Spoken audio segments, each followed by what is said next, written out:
well known that when you eat, your body begins a series of biological processes to digest and use the nutrients found in that food to help you repair muscle, create new cells, and even store some of the extra fuel as fat for later use. But it's not common knowledge that when you don't eat, your body enters a completely different series of biological processes that are just as necessary and beneficial as the processes that occur after eating. Of course, if you don't eat for long enough, the negative effects will start to outweigh the positive effects. But there are definitely myths and misconceptions about exactly what happens to your body when you stop eating. So today, I want to go over that process step by step based on the scientific evidence. And first, let's address the conventional advice, which would tell you that it's unhealthy to go for long periods of time without food. And I don't mean days or weeks, I'm talking about simply skipping meals. On the contrary, we've been told that we should eat small but frequent meals. The truth, however, is that there's nothing natural about eating 5 or 6 meals spread out evenly over the hours that you're awake every day. This is because throughout our evolution, we didn't always have access to food. So you could claim that a fasting and feasting eating cycle is actually more natural than eating breakfast, lunch, and dinner every single day. Due to the fact that our ancestors had to cope with cycles of food shortage and food abundance, we've developed metabolic pathways that help us cope with prolonged periods without food. In fact, fasting for certain periods can actually benefit your health rather than hurt it. But it definitely doesn't feel that way because one of the first things that'll happen when you stop eating is you'll start to feel an unpleasant feeling of hunger. Now, the intensity of this feeling of hunger highly depends on how accustomed your body is to burning fat for fuel. You see, most people regularly eat a high-carb diet, so their body relies primarily on glucose for energy instead of using fatty acids or ketone bodies. Your body has the ability to store a lot of fatty acids in the form of body fat, and those fatty acids can be used for energy at a later time when food is scarce by converting the fatty acids into ketone bodies in the liver. But with glucose, it's an entirely different story. Your body can only store a very limited amount of glucose in your muscles and liver for future use, and this amount gets depleted after fasting for only about 24 hours. But depending on how many carbs you eat regularly, it can take as little as 8 hours or up to 48 hours. After that point, your body will have to rely on a different energy source in the form of fat. And if your body isn't effective at burning fat for fuel, this will likely lead to severe cravings, especially for high-carb foods. Now, if you've trained your body to use fat for fuel by, let's say, following a low-carb diet, a keto diet, or you've gone through long-duration fasting in the past, then you won't experience the same severity of hunger craving. In fact, many people that fast frequently don't experience hunger at all. This isn't only because their body is used to burning fat for fuel, but it's also because hunger levels increase at the times of the day that you normally eat. This is due to the hunger hormone ghrelin, which has the effect of stimulating your appetite when it's released. So during those first 24 hours that someone will stop eating, studies show that ghrelin will spike automatically for most people around the times of the day that they typically have breakfast, lunch, and dinner. And that spike will make you feel hungry. However, if you're someone that's already become accustomed to fasting every single day, you won't experience these sharp spikes in ghrelin during your fasting window, meaning you won't feel as hungry as someone that's used to more meals throughout the day. But even if you're used to breakfast, lunch, and dinner, you should know that the data shows us that the spike in ghrelin is short-lived. If you just ride out that hungry feeling that you get, within about 2 hours from the initial spike in ghrelin, it should drop back down to normal levels and your appetite will drop down as well. Regardless, after about the first 24 hours, your body will burn through your remaining glycogen stores and switch almost entirely over to burning fat for fuel, which will slowly lead to weight loss. Since your brain primarily relies on glucose to function, your body will be able to separate triglycerides that come from your fat stores into glycerol and free fatty acids. While the free fatty acids can be used immediately for energy, the glycerol can be sent to the liver where it can be converted into glucose through a process known as gluconeogenesis, and that can temporarily supply the brain with the glucose it needs without breaking down muscle tissue just yet. Contrary to popular belief, your body will actually reduce its protein breakdown rates substantially after just 24 hours of fasting to try to prevent muscle loss during these initial stages.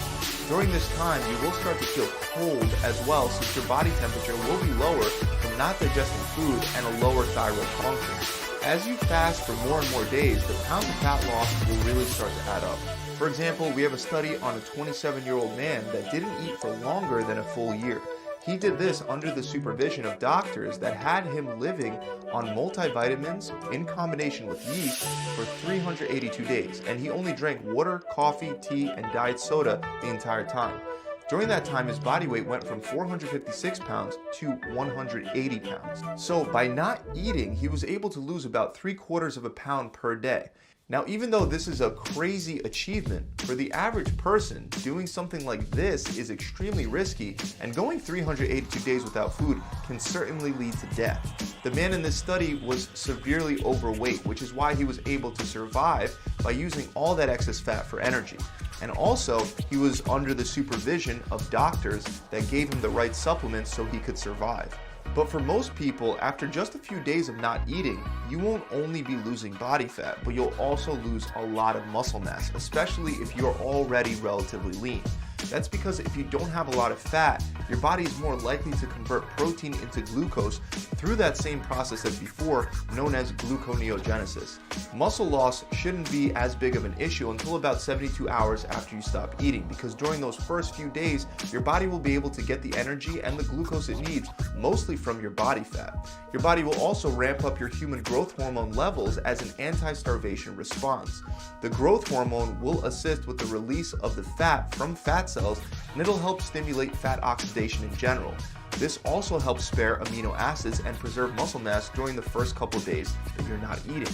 Of course, muscle loss can start happening even sooner than 3 days if you're already really lean, but on average, it'll take about 3 days. The longer time length that you go past those 3 days without food, the more your muscle loss will accelerate. For example, when a slightly overweight man only drank water for 44 days, by the end of his fast, he reduced his weight by 25%. This would have been an absolutely amazing outcome if at least 2/3 of that weight wasn't muscle loss. Now, going for some time without food not only impacts your body weight and your physical appearance, but the food deprivation will also set off a unique series of metabolic events. For example, after the first couple days, your body will also activate a sort of cellular cleanup process known as autophagy.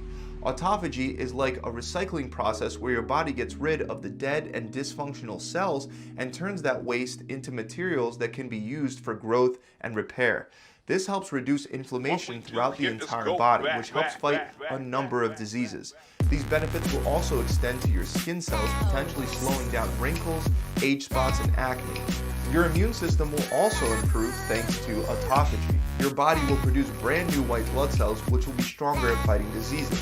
Unfortunately, these positive effects on your immune system will come crashing down when you go longer than just a few days without food. This is because not eating for a few weeks will slowly start to lead to malnutrition, and your body won't have access to the vitamins and minerals that it needs to maintain a strong immune system. This is why research shows that starvation increases the risk of infections. For example, the same man from before that lost mostly muscle by fasting for 44 days straight and only drinking water, he developed several nutrient deficiencies, including a deficiency in thiamine, riboflavin, and vitamin K. So a few days without food and your immune system is likely to get a boost, but a few weeks without food and you'll be much more susceptible to disease and infection. As time passes further without food, your body will continue breaking down the last of its muscle, fat, glucose, and even bones until it's forced to start slowing down or shutting down your organs to save energy. At this point, many of the opposite effects of autophagy have fully kicked in. For example, you can lose hair, develop brittle nails, have frequent infections, and have trouble healing wounds. Just like with autophagy, your brain will also go through a roller coaster ride during this process. When you fast for just a few days, there'll be a rise in the rates of neurogenesis in the brain, which is the growth and development of new brain cells and nerve tissues. Higher rates of neurogenesis have been linked to increased brain performance and improved memory, mood, and focus. While fasting, you'll begin producing more protein in your brain, and one of these important proteins is known as BDNF, which has been referred to as Miracle-Gro for your brain. This protein assists with the production of new brain cells, and and even helps protect your current brain cells while improving memory and learning as well. Unfortunately, just like the other things that I mentioned, the longer you fast, the more these positive effects start turning into negative effects. If you don't eat for a long enough timeline to where your body has already broken down significant amounts of fat and muscle, it'll become harder and harder for your brain to function properly. Remember, your brain runs off of glucose, and without eating something, converting protein and fat into glucose through gluconeogenesis will only get you so far.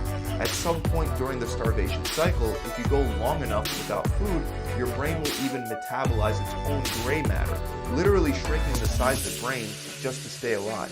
Towards the end, your body will do this with your heart and your other organs as well. Ultimately, if you still don't eat, given enough time, you will die, most likely from organ failure. Exactly how long this will take is unknown because it's unethical to study starving populations. Even though some sources estimate that you won't last longer than 2 months without food, it can take more or less time depending on how much body fat you have to spare for energy. So overall, not eating for a short time length ranging anywhere from 16 to 72 hours can be very beneficial for fat loss, productivity, immunity, and for your brain. But when you don't eat for longer than 3 days, you'll start to experience negative effects like muscle loss, and as you go for weeks or months without food, that's when everything from organs to muscles to bones to brains and your immunity all go rapidly downhill. So that about wraps it up. I really hope you guys were able to learn something new from this video. If you have gotten some valuable insight, make sure you subscribe to my channel.